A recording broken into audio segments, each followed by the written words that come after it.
Hello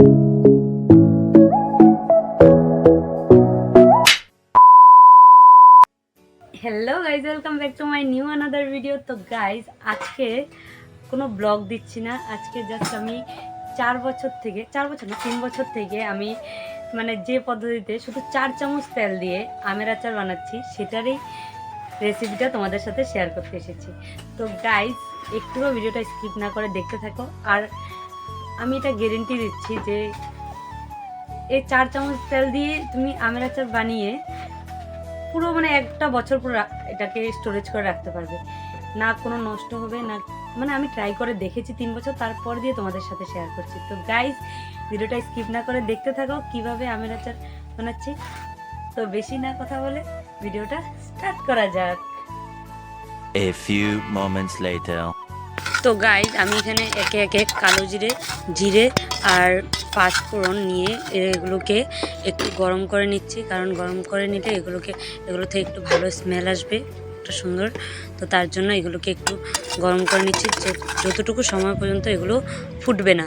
একটু দেখছো এগুলো আস্তে আস্তে ফুটছে, তার মানে এগুলো গরম হয়ে যাচ্ছে। তো গাইজ, এর মধ্যে আমি দিয়ে দিলাম শস্য। আর শস্য দিলে একটা কথা কিন্তু মনে রাখবে যে শস্যটা একটু জুততে ফুটবে, তো তার জন্য একটা থালা দিয়ে ডেকে দেবে। তো গাইজ, এগুলো আমার গরম হয়ে গেল, তো তার জন্য এগুলোকে নামিয়ে নিয়েছি। এখন আমি দিয়ে দিলাম তার মধ্যে মিষ্টি জিরে।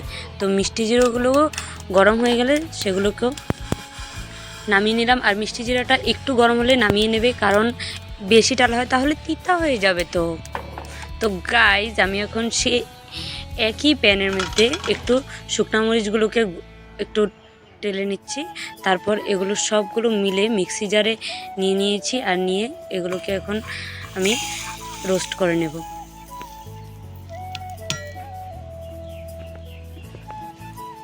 তো গাইজ, আমার রোস্ট করা হয়ে গেল। তো এগুলোকে এখন একটু ঠান্ডা হতে রেখে দিই।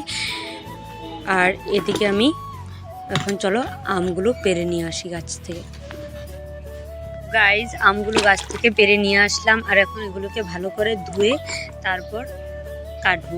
আর গাইজ, এগুলো আমাদের বাড়ির গাছের আম, আর এগুলো একটু বেশি মানে এগুলোর বেশি শক্ত হয়ে গেছিলো। এর একটু আগে যদি করা হয় তাহলে আরও একটু ভালো হবে, কারণ এগুলো কাটতে আমার অনেক অনেক কষ্ট হয়েছিল, তোমরা এখন দেখতেই পাবে।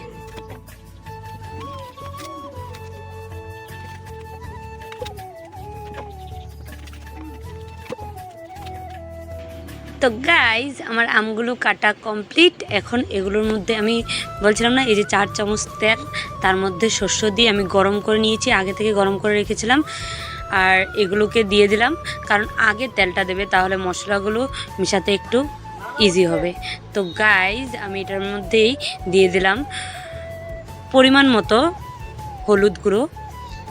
আর আরও একটা কথা, যে তোমরা যে পরিমাণে আম নেবে, যে কোয়ান্টিটিতে, ওই কোয়ান্টিটিতেই সব কিছু দেবে। আমি যতটুকু আম নিয়েছি সেই কোয়ান্টিটিতে আমি দিয়েছি হলুদ গুঁড়ো, আর যেগুলো দিয়েছি সব দিয়েছি। তো গাইজ, তারপর আমি সেটার মধ্যে দিয়ে দিলাম শুকনো লঙ্কা গুঁড়ো। তো শুকনো লঙ্কা গুঁড়ো আমি একটু কম দিয়েছি, কারণ আমি পরে দিয়ে এটার মধ্যে বুটমরিচ, এটাকে তোমরা কী বলো জানি না, আমাদের এখানে বুটমরিচ আর নাগামরিচ বলা হয়, তো সেটাও দিয়ে দেবো তারপরে দিয়ে। আর তোমরা কমেন্টে জানাবে কিন্তু তোমাদের এখানে নাগামরিচকে কি বলো। তো গাইজ, তার মধ্যে আমি রোস্ট করে রাখা আগের থেকেই যা আমি ভিডিওতে দেখিয়েছি তা সব গুঁড়োগুলো দিয়ে দিলাম। তারপর পরিমাণ মতো ভিনিগার দিয়ে দিলাম। ও ও ও সবচেয়ে মেনলি ইম্পর্ট্যান্ট নুন, তার তো ভুলেই গেলাম। তো গাইজ, তারপর তোমরা পরিমাণ মতো যে যেরকম টেস্টটা ভালো পাও, তো সেই অনুসারে নুন আর একটু চিনি দিয়ে দিও। চিনিটা একটু দিলে হবে, তোমরা যেমন ভালো পাও।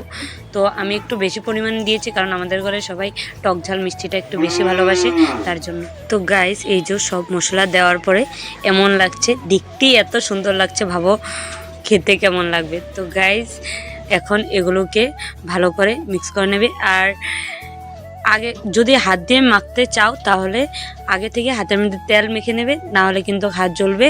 আর যদি কোনো কিছু দিয়ে মাখতে চাও, চামচ বা হাতে, তো গাইজ বেশি কিছু না বলে ভিডিওটা আজকে এখানেই শেষ করছি।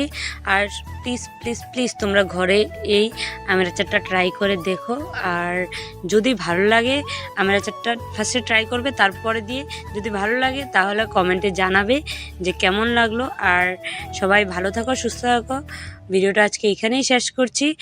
যদি ভালো লেগে থাকে ভিডিওটা তো একটা ছোট্ট একটি লাইক করে দিও আর কমেন্ট করে দিও, আর তোমাদের বন্ধুদের সাথেও শেয়ার করে দিও। তো আজকের জন্য এখানেই বাই বাই, টাটা।